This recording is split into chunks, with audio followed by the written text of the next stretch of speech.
We have a couple more clips of Fox News liberal Jessica Tarlov, but this time on Sean Hannity's show, laying down even more facts for the Fox News audience that is used to nothing but propaganda, especially the Hannity audience. So I thought we could look over these as they provide some insight and we could provide the additional context needed. Here to deny any of that, but you shouldn't deny the reality of the kind of outcomes that the Biden-Harris administration oversaw in the end. And these economic indicators, looking at the stock market, for instance, there's a reason that Donald Trump wants to try to take credit for these things. And there's also a reason that now Donald Trump, like in his Time interview, when he was Time Person of the Year, and rightfully so, admitted, oh, well, prices are really hard to get down. Or J.D. Vance with Shannon Bream over the weekend.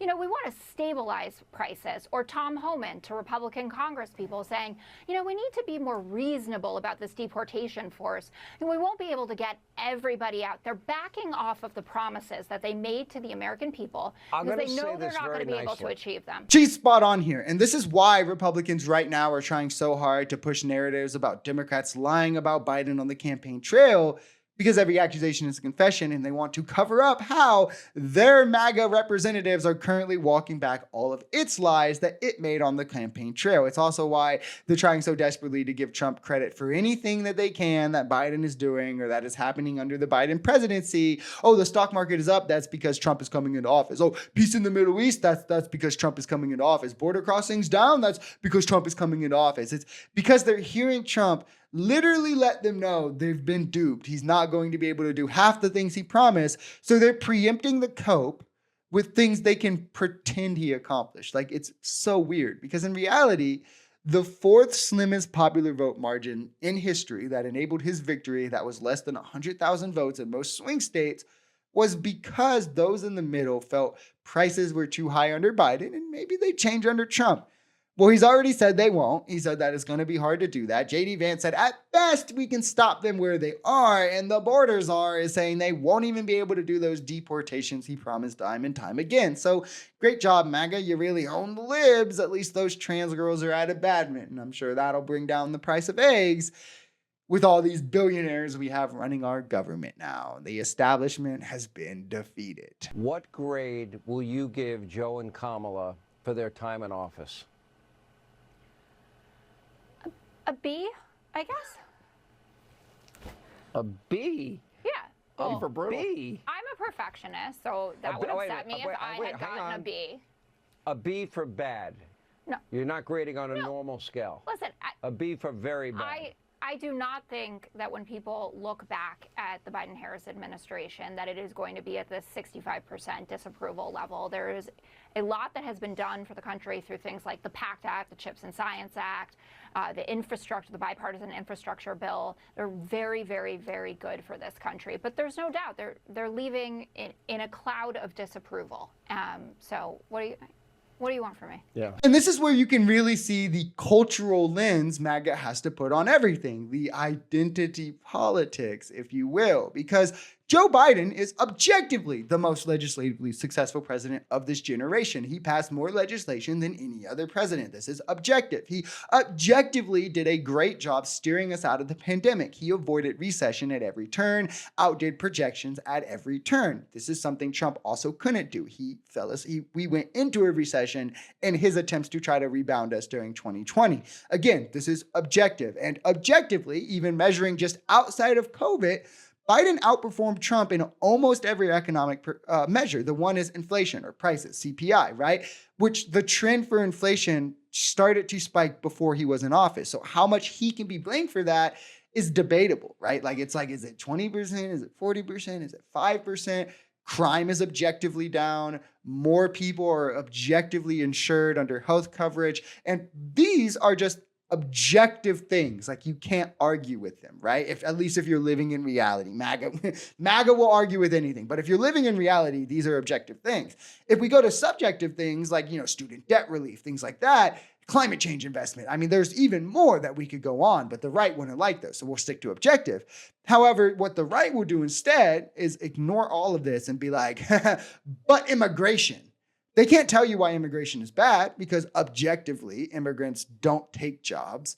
They create more jobs than they even end up working. They cause wages to rise. They commit far less crimes than U.S. citizens while also paying massively into Medicare and Social Security.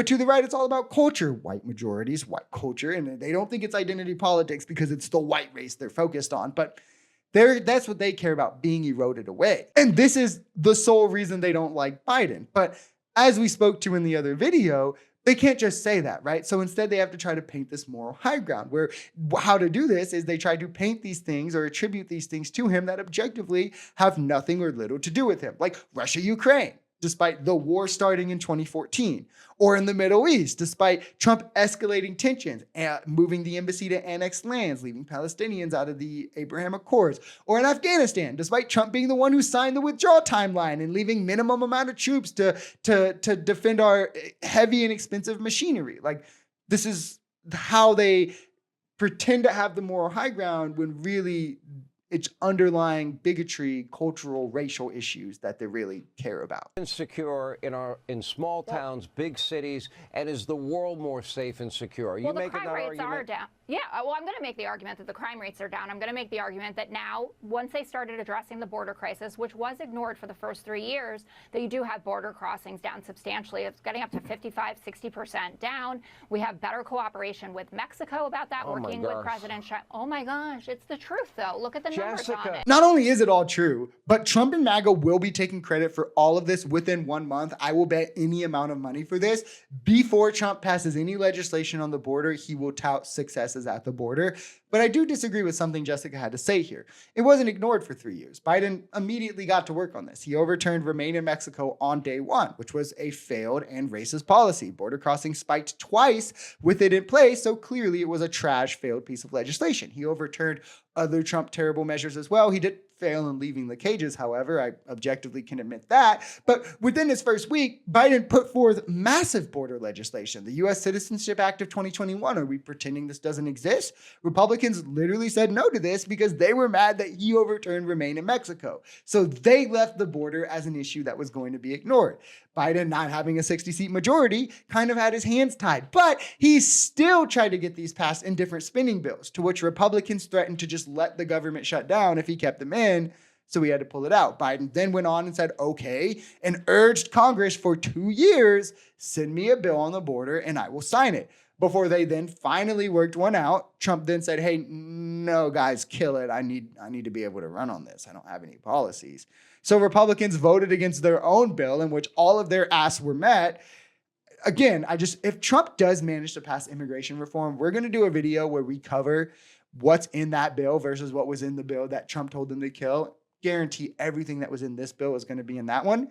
So then Biden, after seeing that, finally said, okay, I'll do executive action, even though these aren't permanent. These can be just overturned by the next president and they can be stopped in courts. I'll do it, even though it's objectively less effective.